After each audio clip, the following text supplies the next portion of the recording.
There's a distinctive scent society has trained us to worship. It's high-end leather, fresh plastic, and industrial carpets. Call it the new car smell. For most Americans, that scent represents success and security. It's proof you're qualified to sign a paper and drive away a gleaming two-tone machine.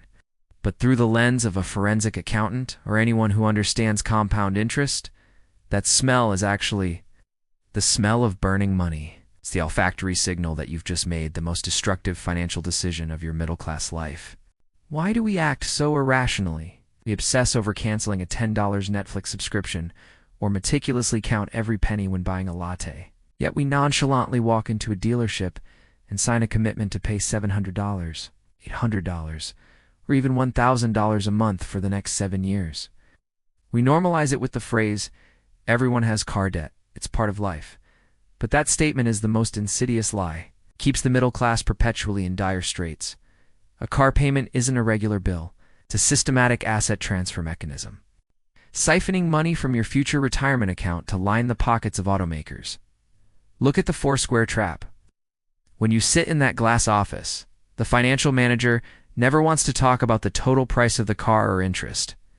They only ask one question: what monthly figure is comfortable for you? It's a psychological trap.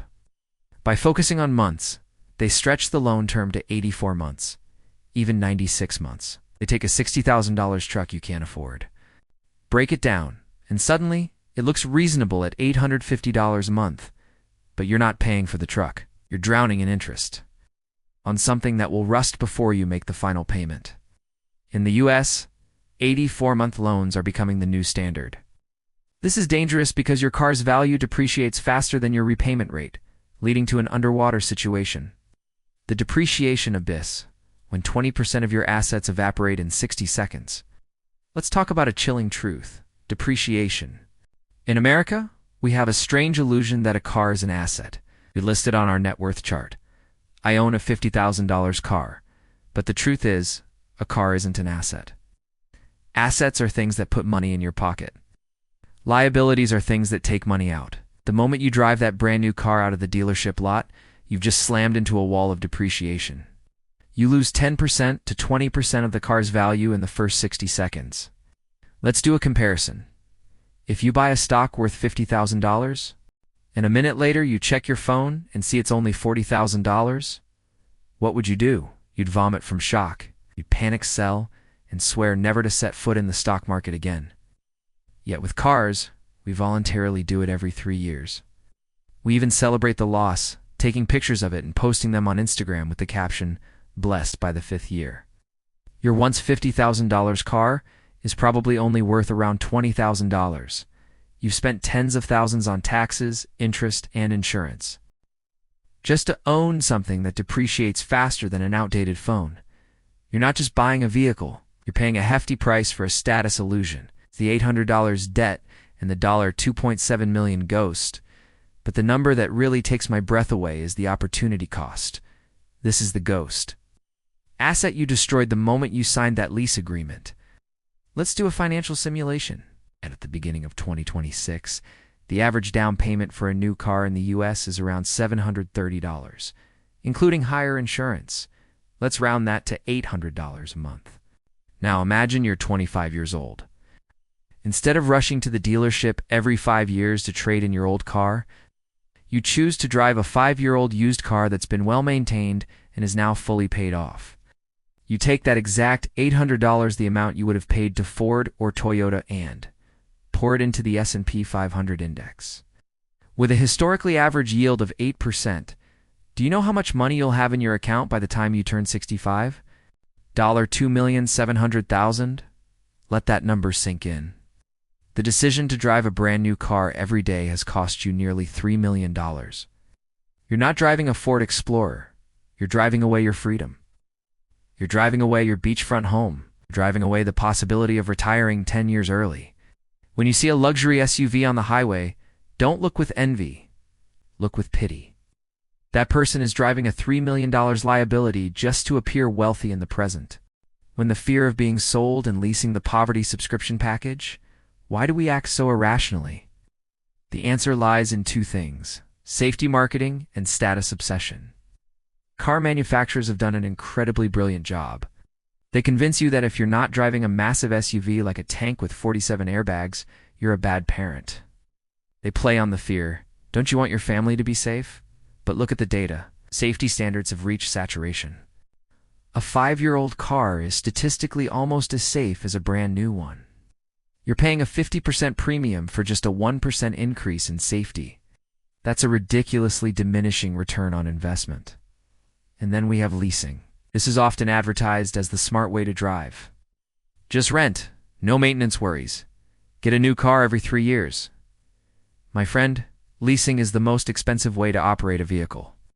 When you lease a car, you're paying for the steepest part of the depreciation curve. You pay for the car during its most drastic depreciation. Then return it just before the curve flattens and the car becomes cheap to own. It's essentially a subscription for poverty. You lock yourself into a perpetual monthly payment that ultimately results in a big fat zero in assets. The sweet spot strategy and ego death. So what's the solution? Am I telling you to walk or drive a beat-up 1999 car? No, there's a much smarter middle ground. Call it the sweet spot strategy. A car's depreciation curve is steepest in the first 3 to 4 years. By the 5th year, the car has lost about 50% to 60% of its value, but it still has 80% of its lifespan left. That's the loophole for you to get rich. Let the original owner, the one craving the smell of a new car, bear the $25,000 loss. You'll step up by the asset at a discount. And then here's the key: drive it until the wheels fall off. If you absolutely must borrow money, apply the 8th of March 20 rule, or be stricter. 20% down. Pay at least 20% upfront in cash. 3 years. Loan term no more than 36 months. 8% income. Payments, including insurance, should not exceed 8% of your total monthly income. If you apply this rule to a $60,000 truck, you'll immediately realize you don't have enough money for it. The math will push you toward a $25,000 sedan. That's where you truly belong if you want to become wealthy. This requires an ego death. You have to be willing to drive the oldest car in the company parking lot. You have to stay out of the arms race in terms of appearance. But remember, the person in the gleaming Mercedes next to you is probably drowning in debt, and just one layoff away from bankruptcy. You, in your 5-year-old Toyota, have liquidity, you have peace, and you have a millionaire future. The hard truth and the $1 million challenge: let's face the truth. Most of you watching this video don't actually own a car. You're renting self-esteem from the bank at exorbitant interest rates. You're sacrificing your 60-year-old self for a nod of approval from strangers. People who won't even remember who you are after 3 seconds. Stop loving your car and start loving your freedom. Stop worshiping the smell of a new car and start indulging in the smell of a net worth growing every day. Next time the craving for a new car strikes, ask yourself, is this gleaming piece of metal worth my future $2.7 million? The answer is always no. I have a question for you. What's your current monthly car payment?